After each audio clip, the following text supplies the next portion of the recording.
महाराज जी, तो संत किसको माने? संत कौन? महाराज जी, बाहरी वेशभूषा से देखा जाए तो कौन, और आंतरिक स्थिति से देखा जाए तो कौन महाराज जी? सबसे पहली बात है, तीन का जो विजयी होता है उसे साधु कहते हैं। सब पूरे शास्त्र के हम सार बात बता देते हैं। जो शास्त्रीय भाषा में कहते हैं पुत्रैषणा, वित्तैषणा और लोकैषणा, और शाब्दिक भाषा में कहते हैं कंचन, कामिनी और कीर्ति। जो काम पर विजय प्राप्त किए हैं और जो धन पर विजय प्राप्त किए हैं। धन पर विजय प्राप्त मतलब धन की आशा का त्याग किए हुए हैं, और जो मान कीर्ति का त्याग किए हुए, उसे ही महात्मा कहते हैं, उसे ही महापुरुष कहते हैं। जो मदन, मद, मोह, मत्सर, इन पर विजय प्राप्त। आंतरिक स्थिति का ही बाहर प्रकाश होता है, यह बात समझ लो। घर में दीपक जलेगा तो खिड़की से बाहर से रोशनी पता चल जाएगी अंधेरा है कि प्रकाश है। व्यवहार में पता चल जाएगा। ड्रामेबाजी का व्यवहार अलग होता है, समझ रहे हो। अगर हम रुपया लेंगे ना, तुम्हारे दिमाग नहीं बदल सकते, ध्यान रखना। और जिस दिन हम पैसा लेने लगेंगे उस दिन ये सब नहीं चलेगा जो आज देख रहे हो आप। ये आज इसीलिए है बिल्कुल प्योर शुद्ध काम, कोई भी मिलावट। हम आपको हलवा पूड़ी का प्रसाद नहीं दे सकते, हमारी क्षमता नहीं। हम आपको गुलाब जामुन का प्रसाद नहीं दे, हमारे यहाँ प्रसाद नहीं बटता कभी, क्योंकि है ही नहीं। तो बचे क्या? जो व्यवस्था है वो अपना किसी तरह उधर पोषण के, सब अपने धर्म से कार्य में लगे। महाराज जी, बाहरी वेश से जैसे आपने बोला, एक तो मुंडन और एक ये, तो क्या ये किसी गुरु द्वारा ही प्रदत्त होता है? गुरु प्रदत्त, बिना गुरु प्रदत्त सन्यास या वेश नहीं धारण किया जाता। आज सैकड़ों लोग बिना गुरु प्रदत्त धारण। हाँ, थोड़ा सा वैराग्य आया, थोड़ी दाढ़ी बढ़ गई, वैराग्य का तो आया नहीं, तो नहीं तो गुरु शरण में होगा। थोड़ा सा प्रमाद आया, कायरता आई, और भेष परिवर्तन कर लिया। माल छानने को मिलेगा, पूजने को मिलेगा, रुपया मिलेगा, उन्हीं से नौटंकी नाटक होता है। जब वैराग्य आता है तो फिर ये नहीं होता, फिर भगवत प्राप्ति की चाह होती है। फिर जो ये वैभव होता है वो आखिरी बात होती है। जब सिद्ध हो गया, भगवत प्राप्त हो गया, काम हो गया, तो भगवान जगत मंगल में उतार देते हैं। प्रारंभ नहीं है, ये अंतिम होता है। आज प्रारंभ में क्या प्रचार करोगे जब तुम काम पर विजय नहीं प्राप्त की, क्रोध पर विजय प्राप्त नहीं की? प्रचार क्या करोगे? यही इसी का प्रचार होगा। रुपया होगा, प्रणाम होगा, नमस्कार होगा, भोग सामग्री, इसीलिए सबके दिमाग में भर गया। क्या होता है कि आजकल अर्थ की इतनी मांग हो रही, हर जगह अर्थ ही अर्थ है। सत्संग है तो अर्थ है, भागवत है तो अर्थ है, कोई प्रोग्राम है तो अर्थ है, मतलब जहां देखो अर्थ।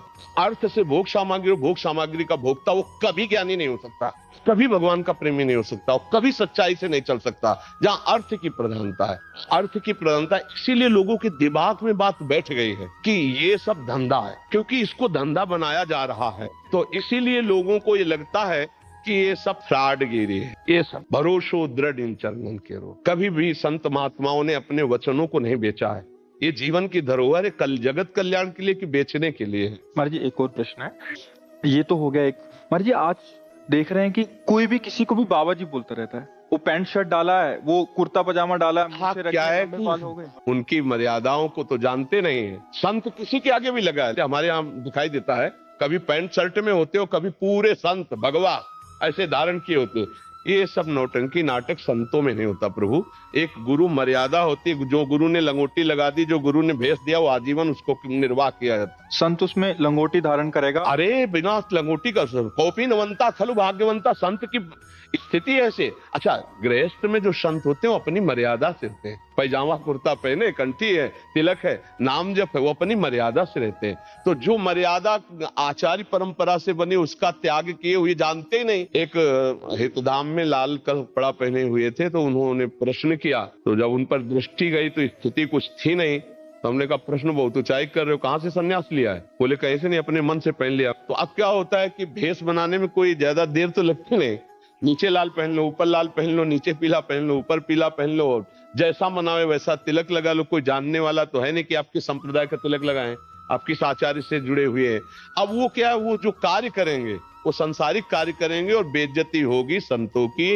ये देखो, ये अमुक बाबा, अब वो पैजामा कुर्ता पहने अमुक संत। यार संत किसके आगे लगता है? आचार्य परंपरा से जुड़े हुए, वैराग्य दीक्षा लिए हुए, उनके आगे संत लगता था। भाई ऐसे आचार्य, शास्त्री या ऐसे पदों से हम सम्मानित सबको किया गया, लेकिन संत शब्द लगा है आचार्य परंपरा से जो संत है। आज पैजामा कुर्ता पहने संत, पैंट शर्ट पहने संत, उल्टा सीधा बोल रहे हैं, बोले संत। अब लोगों की क्या समझ में आ गया? ये सब नौटंकी। ऐसा नहीं है, संत है, भगवान का मार्ग है, सच्चा भगवान का मार्ग है, पर वो बिना भगवान की कृपा के संतों का दर्शन या सानिध्य है।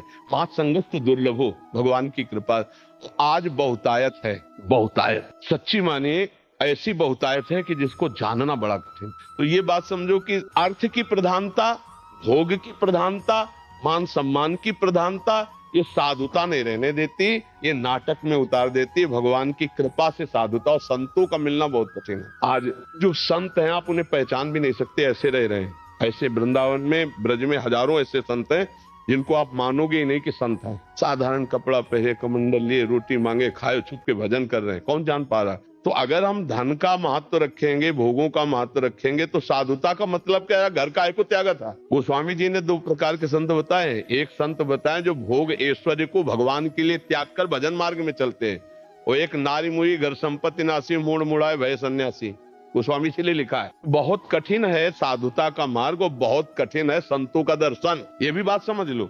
भगवान की कृपा है तो साधु समागम मिल रहा है, और जितने दिन है उतने दिन ही मिल रहा है।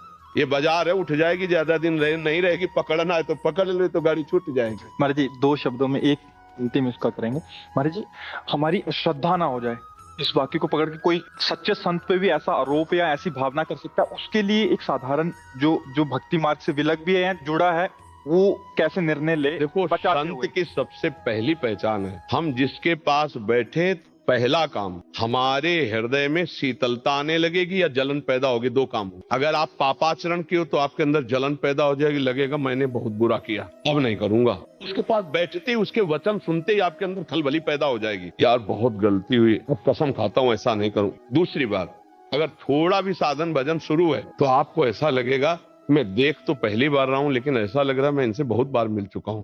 ऐसा लगता है कोई अपने हैं, ऐसा लगता है कि मेरे अपने हैं, ऐसा वहां कोई संशय, कोई प्रश्नवाचक चिन्ह खड़ा ही नहीं हो सकता। जैसे सूर्य के सामने अंधेरा नहीं टिक सकता, ऐसे संत के सामने प्रश्नवाचक चिन्ह नहीं खड़ा हो सकता। कोई छल है क्या, कोई कपट है क्या, ऐसा आएगा ही नहीं। उनको देखते ही तुम्हारे हृदय में एक अद्भुत प्रियता और गलत कर्मों के प्रति एक अलौकिक जलन शुरू हो जाएगी, और आप निश्चित गलत कार्यों को छोड़ देंगे और अच्छे कार्य करने लगेंगे। ये सहज पहचान है। बकाया सोई जाने जे देह जनाई, वो संत अपने को जना दे या भगवान जला दे तो ही, नहीं तो कैसे जला जा सकता। हमारी सबसे अपनी तरफ से प्रार्थना है, हमको सबके प्रति भाव रखना है, पर जहां हमको गलत थोड़ा भी नजर आवे तो हम निंदा न करें, वहां से दूरी हट जाए, चाहे कोई भी हो। ये बात हमें ध्यान रखनी है। गलत का मतलब है जैसे चेष्टाएं बता देती है, आदमी की स्थिति बता देती। देखो, चेष्टाएं छुपती नहीं हैं, और सब कोई जानता है कि गलत देखना, गलत छूना, गलत बोलना वो हरकत में समझ में आ जाता है। अगर कोई गलत है तो तुम्हारी तरफ देखने का ढंग, तुम्हारी तरफ बोलने का ढंग, तुम्हारी तरफ का जो उसका भाव है वो आपको बता देगा ये आदमी गलत है। चाहे वो किसी भी भेष में हो, दूरी बना लेनी चाहिए। दूसरी बात, जिसके प्रवचन के बाद कुछ लेने की बात कह दी जाए तो समझ लेना कि यहाँ भगवान के भरोसे का खेल नहीं है, यहाँ कुछ और खेल है, हट जाना चाहिए। तीसरी बात, जो मिलते ही आपको अपना बनाने की कोशिश करे, जो आपको अपना बनाने की, वहां कभी मत फंसो। ये भी सूत्र समझ लो। आप मिले, आपको इतना प्यार, इतनी क्यों आप उनकी मुट्ठी में आ जाएं, बिल्कुल नहीं आना, दूर हटके रहें। ये पक्का समझ लेना, संत कभी अपेक्षा नहीं रखते, वो निरपेक्ष रहते हैं। आप उनके जितने प्यार में झुकेंगे वो उतने आपसे निरपेक्ष होते चले जाएंगे। संत की पहचान होती है। अगर वो लौट करके आपकी तरफ प्यार दृष्टि से देख लिए तो आप निहाल हो जाओगे, जो निरपेक्ष संत है। और जो आपको पहली बार में ही आकर्षित करके अपना बनाने की कोशिश करें तो ये समझ लेना चाहिए कि यहाँ निरपेक्षता नहीं है, तो भगवान का भरोसा नहीं। ये कुछ हमसे चाह रहे हैं, और जो हमसे चाह रहे हैं तो हमारी चाहपूर्ति इनसे हो ही नहीं सकती। ये कुछ ऐसी बातें हैं पॉइंट की जिनको समझना चाहिए। अच्छा, जिस सत्संग में जाने के लिए, अध्यात्म सुनने के लिए पैसा लगे, उसमें तो कभी जाना ही नहीं, क्योंकि उसमें लाभ होगा ही नहीं आपको। क्योंकि अर्थ दे करके भगवान की चर्चा का लाभ नहीं मिल पाएगा। अध्यात्म कभी पैसे से नहीं बिकता, और पैसे से कभी अध्यात्म को खरीदा नहीं जा सकता। आज समाज अंधी होती चली जा रही है। हमारे रोग दूर होंगे भगवान नाम जप से, ना कि किसी की छूछा से। बात पक्की समझ लेना। महीना 2 महीना 4 महीना अगर भजन डट के किया हो तो चेहरा बता देता, बचपन से भगवान के मार्ग में रहे और ईमानदारी से भगवान के ही मार्ग में रहे, तो अपने जीवन की इन आंतरिक बातों को हमने देखा, उसका प्रभाव जो पड़ता है वो आप पर पड़ेगा। आप खुद देख रहे हो। अगर लाखों लोग मिल रहे हैं वो कह रहे हैं हमारा परिवर्तन हो रहा है, तो कोई हमारे प्रवचन में जादू नहीं है। ये प्रवचन सब जगह होते हैं, हम शास्त्र की बात कहते हैं। अंतर इतना है कि हम आपके कल्याण के लिए सिर्फ बोल रहे हैं, आपसे कुछ चाह नहीं रहे, इसलिए आपका परिवर्तन, अन्यथा नहीं। तो हमको ये बातें ध्यान रखनी कि कोई भी छूछा, कोई भी हवन, कोई भी जंतुर मंतुर तुम्हारे दुखों को नहीं मिटा सकता। रामकृष्ण परमहंस सिद्ध महापुरुष थे, गले में कैंसर था, आप विचार करके बताइए क्या उनके भजन में कमी थी, भगवत प्राप्त नहीं थे, क्या था? और आज तुम भरोसा करते हो छूछा का कि तुम किसी के पास चले गए, वो तुम्हें जंतुर दे देगा, तुम्हारे ऊपर हाथ फेर देगा, जाओ आशीर्वाद ठीक हो जाए। क्या काहे को फंस रहे हो? नाम जप से सब ठीक हो जाए। नाम संकीर्तनम यस्य सर्व पाप प्रणाशनम। आप कह दो आप क्यों नहीं ठीक हो गए? क्योंकि इसको हम ठीक करना नहीं चाहते। अब हमारा समय आ रहा है श्री जी से जाने, श्री जी के समय का। अब इसका जो काम चल रहा है, वो प्रोसेस चल रहा है। जय दिन उनको जिलाना, तय दिन जिलाना, हमें श्री जी के पास जाना। इसको रख के हम क्या करेंगे? हमारे